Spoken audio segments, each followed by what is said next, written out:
Hi hello ನಮಸ್ಕಾರ ಸ್ನೇಹಿತರೆ, ಎಲ್ಲರೂ ಹೇಗಿದ್ದೀರಾ? Welcome back to my YouTube channel Soujanya Karthik Raj. ನಾನಿವತ್ತು ಬಂದಿರೋದು ನಮ್ಮ ಬಂಗಾರಪೇಟೆ ತಾಲೂಕಿನ ದೊಡ್ಡೂರು ಕರಪನಹಳ್ಳಿಯಲ್ಲಿರೋ ಬ್ಯಾಟರಾಯನ ಸ್ವಾಮಿ ಬೆಟ್ಟಕ್ಕೆ. ನಾನಂತೂ ಈ ದೇವಸ್ಥಾನಕ್ಕೆ ಫಸ್ಟ್ ಟೈಮ್ ಬರ್ತಾ ಇದ್ದೀನಿ. ನನಗಂತೂ ತುಂಬ ಎಕ್ಸೈಟ್ಮೆಂಟ್ ಆಗಿದೆ. ಮೇಲೆ ದೇವಸ್ಥಾನ ಹೆಂಗಿದೆ, ಬೆಟ್ಟದ ಮೇಲೆ ದೇವಸ್ಥಾನ ನೋಡೋಕೆ ನಾನಂತೂ ತುಂಬ ಎಕ್ಸೈಟ್ಮೆಂಟಾಗಿ ಕಾಯ್ತಾ ಇದ್ದೀನಿ. ನಿಮಗೂ ಆ ಎಕ್ಸೈಟ್ಮೆಂಟ್ ಇದೆಯಾ? ಬನ್ನಿ ಹಾಗಾದರೆ ಹೋಗೋಣ. ಈ ಬೆಟ್ಟದ ಮೇಲೆ ಹೋಗೋದಕ್ಕೆ ಬರೀ ಮೆಟ್ಲಿನ ವ್ಯವಸ್ಥೆ ಅಲ್ಲದೆ ಪಕ್ಕದಲ್ಲಿ ರೋಡಿನ ವ್ಯವಸ್ಥೆನೂ ಮಾಡಿದ್ದಾರೆ ನೋಡಿ. ವೆಹಿಕಲ್ ಸಹ ಹೋಗ್ಬೋದು. ಡೈರೆಕ್ಟ್ ಬೆಟ್ಟದ ಮೇಲೇ ವೆಹಿಕಲ್ಸ್ ಹೋಗಿ ದೇವಸ್ಥಾನ ಮುಂದೆನೇ ನಿಲ್ಲಿಸ್ಬೋದು, ಅದಕ್ಕೂ ವ್ಯವಸ್ಥೆ ಮಾಡಿದ್ದಾರೆ.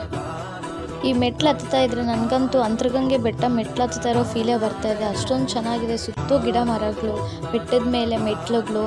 ಸೇಮ್ ಅಂತರಗಂಗೆ ಬೆಟ್ಟ ಯಾವ ಥರ ಇದೆಯೋ ಅದು ದೊಡ್ಡದಾಗಿದೆ, ಇದು ಸ್ವಲ್ಪ ಚಿಕ್ಕದು. ಅದೇ ಥರನೇ ಫೀಲ್ ಬರ್ತಿದೆ ನನಗಂತೂ.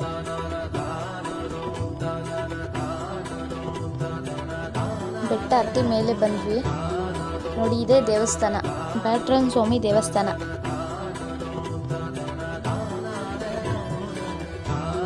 ಸಾವಿರಾರು ವರ್ಷಗಳ ಐತಿಹಾಸಿಕ ಹಿನ್ನೆಲೆ ಹೊಂದಿರುವ ಈ ದೇವಸ್ಥಾನ ಕ್ರಿಸ್ತಶಕ 1023ರಲ್ಲಿ ಚೋಳ ವಂಶದ ರಾಜೇಂದ್ರ ಚೋಳರು ಈ ದೇವಸ್ಥಾನವನ್ನು ನಿರ್ಮಾಣ ಮಾಡ್ತಾರೆ.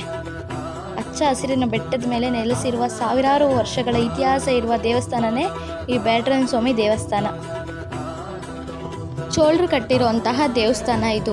ಒಂದು ಕಾಲದಲ್ಲಿ ಗಂಗರು, ಚೋಳರು, ವಿಜಯನಗರ ಸಾಮ್ರಾಜ್ಯದವರು ನಮ್ಮ ಕೋಲಾರದಲ್ಲಿ ಆಡಳಿತ ನಡೆಸ್ತಿದ್ರು. ನಮ್ಮ ಕೋಲಾರನ್ನು ರಾಜಧಾನಿಯಾಗಿ ಮಾಡಿಕೊಂಡಿದ್ರು. ಆ ಕಾಲದಲ್ಲಿ ತುಂಬ ದೇವಸ್ಥಾನಗಳನ್ನ ಕಟ್ಟಿಸಿದ್ದಾರೆ. ಅದರಲ್ಲಿ ಇದು ಒಂದು ಚೋಳರು ಕಟ್ಟಿಸಿರುವಂತಹ ದೇವಸ್ಥಾನ ಇದು. ಕ್ರಿಸ್ತ ಶಕ 1023ರಲ್ಲಿ ಚೋಳರು ಈ ದೇವಸ್ಥಾನವನ್ನು ಕಟ್ತಾರೆ. ಮತ್ತು ಈ ದೇವಸ್ಥಾನವನ್ನು ಮರುಸ್ಥಾಪನೆ ಮಾಡ್ತಾರೆ. ಮೇ 17ನೇ ತಾರೀಕು 2019ರಂದು ಮರುಸ್ಥಾಪನೆ ಮಾಡ್ತಾರೆ. ಪ್ರೆಸೆಂಟು ದೇವಸ್ಥಾನ ಕ್ಲೋಸ್ ಮಾಡಿದ್ದಾರೆ. ಇಲ್ಲಿ ಪೇಂಟಿಂಗ್ ಎಲ್ಲ ಮಾಡ್ತಾ ಇದ್ದಾರೆ, ದೇವಸ್ಥಾನ ರೆಡಿ ಮಾಡ್ತಾ ಇದ್ದಾರೆ. ಹಾಗಾಗಿ ದೇವಸ್ಥಾನ ಕ್ಲೋಸ್ ಮಾಡಿದ್ದಾರೆ. ಕುಂಭಾಭಿಷೇಕ ಇರುತ್ತಂತೆ. 1 ವೀಕ್ ಬಿಟ್ಕೊಂಡು ಇದೆಲ್ಲ ರೆಡಿ ಆದಮೇಲೆ ಕುಂಭಾಭಿಷೇಕ ಮಾಡಬೇಕು, ಆಮೇಲೆ ದೇವಸ್ಥಾನ ತೆಗಿತಾರೆ ಅಂತ ಹೇಳಿದ್ರು ಅರ್ಚಕರು. ಇಲ್ಲಿ ವರ್ಷಕ್ಕೊಮ್ಮೆ ಜಾತ್ರೆ ನಡೆಯುತ್ತೆ. ಬ್ಯಾಟರಾಯನ ಸ್ವಾಮಿ ಜಾತ್ರೆ ತುಂಬ ಅದ್ದೂರಿಯಾಗಿ ಮಾಡ್ತಾರೆ. ತುಂಬ ಊರುಗಳಿಂದ ಈ ಜಾತ್ರೆನ ನೋಡೋಕ್ಕೆ ಬರ್ತಾರೆ. ರಥೋತ್ಸವ ಎಲ್ಲ ಇರುತ್ತೆ. ಆಲ್ಮೋಸ್ಟ್ ಡಿಸೆಂಬರಿಂದ ಜನವರಿ ಒಳಗಡೆನೇ ಇರುತ್ತೆ ಈ ಜಾತ್ರೆ.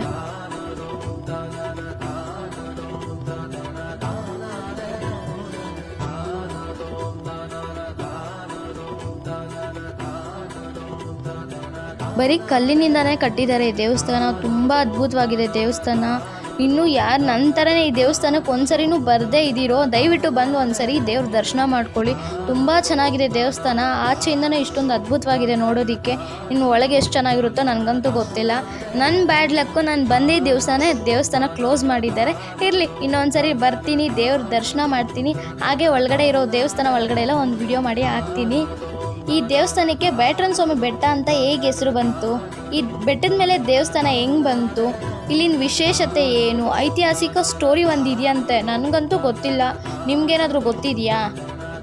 ಬನ್ನಿ, ಈ ದೇವಸ್ಥಾನದಲ್ಲಿ ಪೂಜೆ ಮಾಡೋ ಅರ್ಚಕರ ಬಾಯಲ್ಲೇ ಕೇಳೋಣ ಈ ದೇವಸ್ಥಾನದ ವಿಶೇಷತೆ ಏನು ಅಂತ. ಯಾವುದೋ ಇದೆಲ್ಲ ಕಾಡಂತ, ದನ ಕರು ಮೇಲೆ ಕಾಡಂತ. ಈ ಕಾಡಲ್ಲಿ ಬಂದು ಆ ಕಾಲದಲ್ಲಿ ಬಂದು ಉತ್ತಾ ಬೆಳೆದಂತ. ಗರ್ಭುಡಿ ಇದೆಯಲ್ಲ, ಆ ಜಾಗದಲ್ಲಿ ಉತ್ತಾ ಬೆಳೆದಂತ. ಆ ಉತ್ತದಲ್ಲಿ ನಾಗೇಂದ್ರನು ಈ ಕಾಡಲ್ಲಿ ಈ ಕಾಡೆಲ್ಲ ಮೇವು ಆಡ್ಕೊಂಡು ಬಂದು ಅಲ್ಲೇ ಮನೆ ಮಾಡಿ ವಾಸ ಆಗಿತ್ತು ಉತ್ತದಲ್ಲಿ.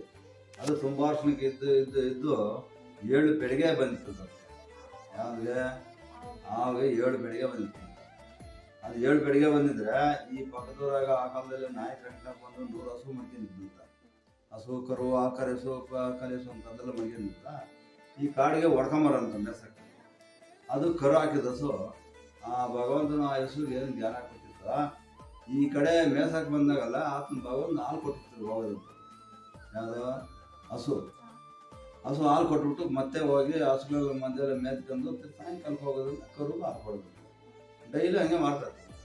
ಆತನು ಮನೆ ಮೇಸಕ್ಕೆ ಬರೋನಲ್ಲ, ದನ ಕರು ಮೇಸನ, ಆತನ ಏನು ಮಾಡೋದಂದ್ರೆ ಅಲ್ಲಸುಲ್ಲ ಸ್ವಲ್ಪ ಹಾಲು ಕರ್ಕೊಂಡು ಅದರಲ್ಲಿ ಹಾಲೇ ಬರ್ತಾ ಇಲ್ಲ. ಅದರಲ್ಲಿ ಆ ಹೆಸರು ಹಾಲೇ ಬರ್ತಾ ಇಲ್ಲಂತ. ಆಗ ಈ ಉತ್ತಾ ಇಳಿದ್ರೆ ಯಾರಿಗೂ ಗೊತ್ತಿಲ್ಲ ಅಂತ. ಅಲ್ಲಿ ಏನಾಗಿತ್ತು ಅಂದರೆ ಹುತ್ತ ಮಧ್ಯದಲ್ಲಿದ್ರೆ ಸುಟ್ಟು ಮುಳ್ಳು ಪದೆ ಕಾಡ್ತಾರ ಮುಳ್ಳು ಪದೆ ಅಂತ ಒಳಗಡೆ ಯಾರು ಹೋಗಿ ಸಂದಿಲ್ಲ ಆ ಥರ ಇತ್ತಂತ. ಹಸುಗೂ ಆ ಸರ್ಪ ಮಾತ್ರ ಮೇವಾಡ್ಕಂತ ಅಲ್ಲಿ ಹೋಗಿ ಜಾಗ ಇತ್ತಂತ ಹೋಗೋದಂತ ಇತ್ತಂತ. ಅದು ಭಗವಂತನ ಆಗ ಹಸುಗೆ ಭಗವಂತನ ಜ್ಞಾನ ಕೊಟ್ಟಿರ್ತಾರ, ಈ ಕಡೆ ಬಂದ ಹಾಲು ಕೊಡ್ತಾ ಇರ್ತಂತ. ಆಗ ಆತನೇನು ಮಾಡಿದ ಹಾಲು ಕರ್ಕೊಂಡಂತ ಯಾರೋ ಹಸು ಮೇಸಂತ ಆಗಲಿ ಎಲ್ಲ ಏನಪ್ಪ ಹಸು ಎಲ್ಲ ಸುಲಭ ಸ್ವಲ್ಪ ಹಾಲು ಕರಿತ ಕೊಡ್ತದಲ್ಲ, ಇದೆಲ್ಲ ಆಡೇ ಕೊಡೋದು ನಮಗೆ, ಇಲ್ಲ ಯಾರನ್ನ ಕರೆದಾಕ್ತಾರೋ ಯಾರು ಕೊಡ್ತಾಕ್ತಾರೋ ಯಾರು ಗೊತ್ತಿಲ್ಲ ನಮ್ಗೆ ಅಂದ್ಬಿಟ್ಟು ಒಂದು ದಿವಸ ಹೊಡ್ಕೊಂಬಂತು, ಮತ್ತೆ ಒಂದು ದಿವಸ ಹೊಡ್ಕೊಂಬಂತು ಕೊಡುತ್ತಂತ. ಅದು ಎಲ್ಲಿ ಮೂತಿಕ್ಕಲ್ಲಂತ ಮೇವಕ ಮನೆ ಬಿಟ್ಟೆ ಡೈರೆಕ್ಟಾಗಿ ಒಂದು ಅಲ್ಲಿ ಹಾಲು ಕೊಡ್ತೀವಿ ಮತ್ತೆ ಹಸುಗಳಾಗ್ತೀವಿ ಹೋಗ್ತಾ ಇರ್ತದೆ. ಹೊಡ್ಕೊಂಬಂತ ಅದು ಡೈರೆಕ್ಟ್గా ಬಂದಂತ ಅದು ಇದು ಮುಂದೆ ಬರ್ತದೆ, ಅದು ಮುಂದೆ ಬರ್ತದಂತ ಅದು ಹಿಂದೇನೆ ಬಾರಿಸ್ಕೊಂಡು ಬರ್ತಾನಂತ. ಮುಳ್ಳು ಪದೇ ಹತ್ರಕ್ಕೆ ಬಂದಂತ ಅದು ಅದಕ್ಕೆ ಹಸುಗೂ ಮಾಯ ಆಗಿದೆ. ಅದನ್ನ ಕಂಡುಳ್ಳಂತ ಕತ್ತರ ಆಗಿರ್ತದೆ, ಅದು ನಿಂತಿದ್ದಾಗಿದ್ದೋದಂತ.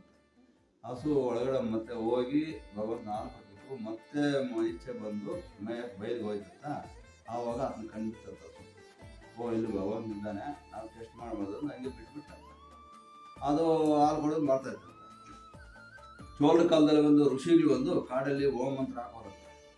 ಕಾಡಲ್ಲಿ ಉದ್ಯಾನವನದಲ್ಲಿ ಸರೋವರಗಳಲ್ಲಿ ಓಂ ಮಂತ್ರ ಹಾಕೋರುತ್ತವ ಆ ಕಾಲದಲ್ಲಿ. ಆಗ ಈ ಕಾಡಲ್ಲಿ ರಾಕ್ಷಸ ಇರ್ತಾರಲ್ಲ, ಅವ್ರು ಬರೋದು ಅವ್ರು ಕೊಡುವಾಗ ಕಷ್ಟ ಕೊಡೋದು ನಮ್ಮ ಋಷಿಗಳು. ಅವ್ರೇನು ಮಾಡೋದಂದ್ರೆ ಓಂ ಮಂತ್ರ ಮಾಡಕ್ಕೆ ಬಿಡ್ತಾರಂತ. ಆಗ ಮಹಾವಿಷ್ಣು ತಿಳ್ಕೊಂಡಂತ, ಸ್ವಾಮಿ ನಿಮಗೋಸ್ಕರ ನಾವು ಓಂ ಮಂತ್ರಗಳು ಮಾಡ್ತಾ ಇದ್ದಾರೆ, ಕಾಡಲ್ಲಿ ರಾಕ್ಷಸರು ಬಂದು ನಮ್ಗೆ ಕಷ್ಟ ಕೊಡ್ತಾರೆ, ಬೃಂದ ಮಾಡ್ತಾನೆ, ನೀವು ಬಂದು ಅವ್ರ ಸಂಭಾರ ಮಾಡಿ ನಮ್ಮ ಪ್ರಶ್ನೆ ಕೊಟ್ಟು ಓಂ ಮಂತ್ರ ಮಾಡ್ತೀರಿ ಅಂತ ಮಹಾವಿಷ್ಣು ತಿಳ್ಕೊಂಡಂತ. ಮಹಾವಿಷ್ಣು 7 ಸೇಸನ ನಾಗ ಮೇಲೆ ಮಲ್ಕೊಂಡಂತ. ಶ್ರೀದೇವಿ ಭೂದೇವಿ ಆತನ ಸೇವೆ ಮಾಡ್ಕೊಂಡು ಕುಂತಾರಂತ. ಆವಾಗ ಆತನ ಮಲ್ಕನ್ ಜಾಗದಲ್ಲಿ ದಿವ್ಯಾಂಗದಲ್ಲಿ ನೋಡಿದಂತ, ಓ ನಮ್ಮ ಭಕ್ತರು ಓಂ ಮಂತ್ರ ಮಾಡ್ತಾ ಇದ್ದಾರಲ್ಲ, ಅವ್ರಿಗೂ ನಾವು ಹೋಗಿ ಸಂಭಾರ ಮಾಡಿ ರಕ್ಷಣೆ ಕೊಟ್ಟರು ಓಂ ಮಂತ್ರ ಮಾಡ್ತಾರೆ ಅಂದ್ಬಿಟ್ಟು ಶ್ರೀದೇವಿ ಭೂದೇವಿ ಹೋಗ್ತೀನಿ ಬರ್ತೀನಿ ಅಂತ ಏನು ಹೇಳ್ತಾ ಆತನ ಕುದುರೆ ತಗೊಂಡು ಬಿಲ್ಲು ಬಾಣ ಎತ್ಕೊಂಡು ಕತ್ತಿ ಎತ್ಕೊಂಡು ಕುದುರೆ ಮೇಲೆ ಬಂದಂತ ಕಾಡಲ್ಲಿ ಬಂದು ಅವನು ಸಂಭಾರ ಮಾಡಿಬಿಟ್ಟು ಯಾರನ್ನ ರಾಕ್ಷಸನ ಸಂಭಾರ ಮಾಡಿಬಿಟ್ಟು ಮತ್ತೆ ಹೋಗ್ಬೇಕಲ್ಲ. ಆಗ ಏನು ಮಾಡೋದು, ಈ ಜಾಗ ಬಂದದ್ದು. ಈ ಜಾಗ ಬರೋದಲ್ಲಿ ಆ ಸರ್ಪ ಇತ್ತಲ್ಲ, ಎಳಸಿನ ಸರ್ಪ, ಅದು ಮುಂದೆ ಬಂದು ಅಡ್ಡ ನಿಂತ್ಕೊಂತ ಇನ್ನು ಮುಂದೆ ಹೋಗ್ಬೇಡ, ಇಲ್ಲಿಗೆ ಸ್ಟಾಪ್ ಆಗೋದು. ಆಪ್ನು ಅಲ್ಲೇ ನಿಂತ್ಬಿಟ್ಟು ಎಲ್ಲ ಸರಿಯಾಗಿ ನಿಂತು ನಿಂತೋಗ್ತಾನೆ. ಆ ಉತ್ತ ಮುಳ್ಳು ಬಂದಿತ್ತಲ್ಲ ಮಾಯ ಆಗಿರ್ತದೆ. ಆಗ ಅವರು ಶ್ರೀದೇವಿ ಭೂದೇವಿ ಜ್ಞಾನ ಬಂತಂತ, ಸ್ವಾಮಿ ಅಲ್ಲಿ ಮಲ್ಕಂದ ಜಾಗ ಇಲ್ಲ. ಅವ್ರು ಏನು ಮಾಡೋದು, ಅವ್ರ ಅಕ್ಕ ತಂಗಿ ಮಾತನಾಡಿದ್ರು, ಸ್ವಾಮಿ ನಮ್ಗೆ ಇಲ್ಲಿ ಹೋತಾನಲ್ಲ, ಎಲ್ಲಿ ಹೋದು ಗೊತ್ತಿಲ್ಲ ಅಂದ್ಬಿಟ್ಟು ಅವ್ರ ಅಕ್ಕ ತಂಗಿಯರು ಕಾಡಲ್ಲಿ ಉದ್ಯಾನವನದಲ್ಲಿ ಹುಡ್ಕೊಂಡು ಬಂದ, ಸ್ವಾಮಿ ಹುಡ್ಕೊಂಡು ಬಂದಂತ.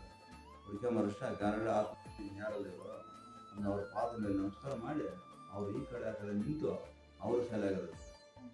ಆಗ ಮೂರ್ತಿಗಳು ಬಿಸಿಲಿಗೆ ಒಣಗಿ ಮನೆಗೆ ನೆನೆಸ್ತದಂತು. ಆ ಚೋಳದ ಕಾಲದಲ್ಲಿ ಚಿಕ್ಕದ ಕಲ್ ಮೇಲೆ ಕಲ್ಬಿಟ್ಟು ಪೂಜೆ ಪುನಸ್ಕಾರ ಮಾಡ್ತಾಯಿದ್ರಲ್ಲ, ಅದು ಆಗ ಹುತ್ತ ಐತಲ್ಲ, ಆ ಹುತ್ತ ಇದು ಬೆಟ್ಟ ಬೆಳೆದಿರೋದು. ಅದಕ್ಕೆ ಬೇಟೆ ಮಾರ್ಗ ಬಂದು ಬೇಟೆ ಹಾಕ್ತಾರೆ. ಈ ಸ್ಟೋರಿ ಕೇಳಿದ್ಮೇಲೆ ನಿಮ್ಗೆಲ್ರಿಗೂ ಒಂದು ಮೂವಿ ಜ್ಞಾಪಕ ಬಂದಿರಬೇಕಲ್ವಾ? ನನಗಂತೂ ನೆನಪಾಯಿತು. ನಿಮಗೂ ಆ ಮೂವಿ ಯಾವುದು ಅಂತ ನೆನಪಾಗಿದ್ದರೆ ಕಮೆಂಟ್ ಬಾಕ್ಸಲ್ಲಿ ತಿಳಿಸಿ. ನಾವು ಬರೀ ಫಿಲಿಮುಗಳಲ್ಲಿ ನೋಡಿದ್ವಿ ಕೇಳಿದ್ವಿ ಅಷ್ಟೇ, ಆದರೆ ನಿಜವಾಗ್ಲೂ ಈ ಘಟನೆ ನಡೆದಿರೋ ಅಂತಹ ಜಾಗ ಇದೆ ನೋಡಿ. ತುಂಬ ಪವಿತ್ರವಾದ ಸ್ಥಳ ಅಂತಲೇ ಹೇಳ್ಬೋದು ನಾವು ಈ ಜಾಗನ. ಸಾಕ್ಷಾತ್ ಶ್ರೀ ವಿಷ್ಣುವೇ ದೇವಲೋಕದಿಂದ ಭೂಲೋಕಕ್ಕೆ ಬಂದು ನೆಲೆಸಿರೋ ಅಂತಹ ಪವಿತ್ರವಾದ ಜಾಗ ಅಂತಲೇ ಹೇಳ್ಬೋದು ನಾವು ಇದನ್ನು. ಶ್ರೀ ವಿಷ್ಣು ಜೊತೆ ಶ್ರೀದೇವಿ ಭೂದೇವಿ ಅವರು ಬಂದು ಇಲ್ಲೇ ನೆಲೆಸ್ತಾರೆ. ಹಾಗಾಗಿ ಈ ದೇವಸ್ಥಾನದಲ್ಲಿ ಈ 3 ದೇವರಿಗೂ ಪೂಜೆ ಮಾಡ್ತಾರೆ. ನೋಡಿದ್ರಲ್ಲ, ಬೆಟ್ಟದ ಮೇಲೆ ಇರೋ ಬ್ಯಾಟರಾಯನ ಸ್ವಾಮಿ ದೇವಸ್ಥಾನದ ವಿಶೇಷತೆಗಳನ್ನು, ಇಲ್ಲಿನ ಐತಿಹಾಸಿಕ ಕಥೆನ ಕೇಳಿದ್ರಲ್ಲ, ನನಗಂತೂ ತುಂಬ ಇಷ್ಟ ಆಯಿತು. ನಿಮಗೂ ಇದೇ ಥರ ಇಷ್ಟ ಆಗಿದ್ದರೆ ದಯವಿಟ್ಟು ನನ್ನ ವೀಡಿಯೋನ ಲೈಕ್ ಮಾಡಿ, ಶೇರ್ ಮಾಡಿ. ಹಾಗೆ ಯಾರ್ಯಾರು ಫಸ್ಟ್ ಟೈಮ್ ನನ್ನ ವೀಡಿಯೋನ ವಾಚ್ ಮಾಡ್ತಿದ್ದೀರೋ ನನ್ನ ಚಾನಲ್ನ ಸಬ್ಸ್ಕ್ರೈಬ್ ಮಾಡ್ಕೊಳ್ಳಿ. ಹಾಗೆ ಇದೇ ಥರ ಸಪೋರ್ಟ್ ಮಾಡ್ತಾಯಿರಿ ಅಂತ ಹೇಳ್ತಾ ನಾನು ಇವತ್ತಿನ ವೀಡಿಯೋನ ಕಂಪ್ಲೀಟ್ ಮಾಡ್ತಾಯಿದ್ದೀನಿ. ಮತ್ತೊಂದು ವೀಡಿಯೋದಲ್ಲಿ ಸಿಗೋಣ. ಟೇಕ್ ಕೇರ್, ಬಾಯ್ ಬಾಯ್.